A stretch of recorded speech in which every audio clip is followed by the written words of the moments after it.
राज्य सरकार एक्शનમાં આદર્શ આચાર સંહિતા દૂર થતા તંત્રએ આકરા નિર્ણયો લેવાનું શરૂ કર્યું।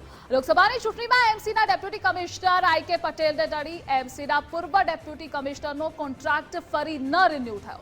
આઈકે પટેલે ડેડલાઇનમાં એક પણ મોટા પ્રોજેક્ટ પૂર્ણ ન કરતા કાર્યવાહી કરવામાં આવી તો અનેક વિકાસના કાર્યની જવાબદારી હોવા છતાં પણ સમયસર પૂર્ણ ન થઈ કામગીરી।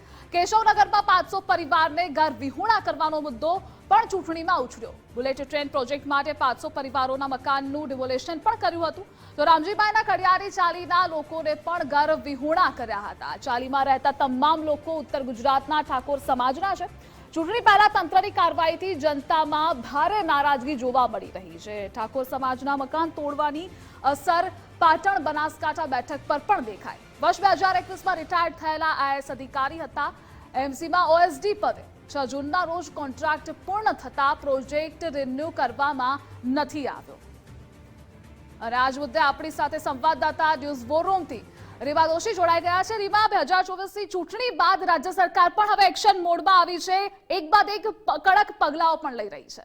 ચોક્કસથી ધ્રુવિશા, ખાસ તો જો વાત કરવામાં આવે તો લોકસભાની ચૂંટણી છે તે પૂર્ણ થઈ ચૂકી છે, ત્યારે જો વાત કરીએ તો ભારતીય જનતા પાર્ટીને જે પરિણામ જોઈતું હતું, જે લીડ જોઈતી હતી તે ક્યાંક નથી મળી રહી। અને સાથે જ અમદાવાદ શહેરની પણ જો વાત કરવામાં આવે તો હવે સરકારે જે અધિકારીઓ છે તેના ઉપર તવાઈ બોલાવવાનું શરૂ કરી દીધું છે, કારણ કે અમદાવાદ શહેરની જો વાત કરીએ તો 11,000 કરોડનું માતબર બજેટ અને તેની વચ્ચે તમામ જે કામો છે જે 2024ની ચૂંટણી પહેલા પૂર્ણ કરવાના હતા, તેમાં સત્તાધારનો બ્રિજ હોય કે સાથે પલ્લવ 4 રસ્તાનો બ્રિજ હોય અને તેની વચ્ચે હાટકેશ્વર બ્રિજનું મોટું કૌભાંડ જે બહાર આવ્યું, આ તમામ બાબતોને લઈને ક્યાંક રાજ્ય સરકારમાં પણ એક નારાજગી છે ત્યાં અધિકારીઓની સામે જોવા મળી રહી હતી અને તેટલા જ માટે ક્યાંક આ કોન્ટ્રાક્ટ છે તે રિન્યુ નથી કરવામાં આવ્યો। વર્ષ 2021થી આઈકે પટેલ છે કે જે અમદાવાદમાં ડેપ્યુટી મ્યુનિસિપલ કમિશનર તરીકે જોડાયા। સૌથી પહેલા ગાંધી આશ્રમ રીડેવલપમેન્ટની જવાબદારી છે તે તેમને સોંપવામાં આવી અને ત્યારબાદ અમદાવાદનો પશ્ચિમ ઝોનની જે જવાબદારી અને તેની સાથે જ રાજ્ય સરકારની સાથે સંકલનની ખૂબ જ મહત્વપૂર્ણ જવાબદારી તેમને સોંપવામાં આવી હતી,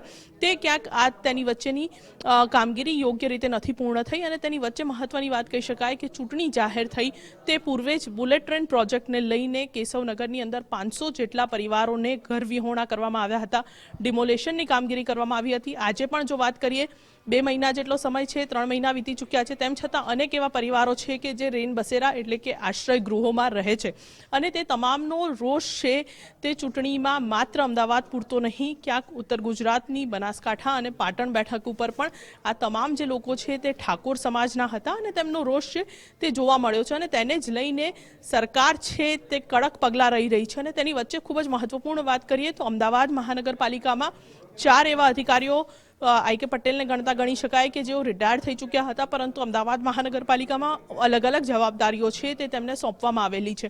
તેમની સામે પણ ક્યાંક એવી વાત મળી રહી છે કે સરકાર છે તે આગામી દિવસોમાં કડક કાર્યવાહી કરી શકે છે, પરંતુ તેની વચ્ચે ખૂબ જ મહત્વપૂર્ણ વાત કહી શકાય કે પરિણામો બાદ સરકારે પણ હવે આ તમામ જે અધિકારીઓ છે તેની સામે તવાઈ બોલાવવાની સાથે જો ડેડલાઇનમાં કામ નથી પૂર્ણ કર્યા તે તમામ વિગતો મંગાવવાની પણ શરૂ કરી દીધી છે।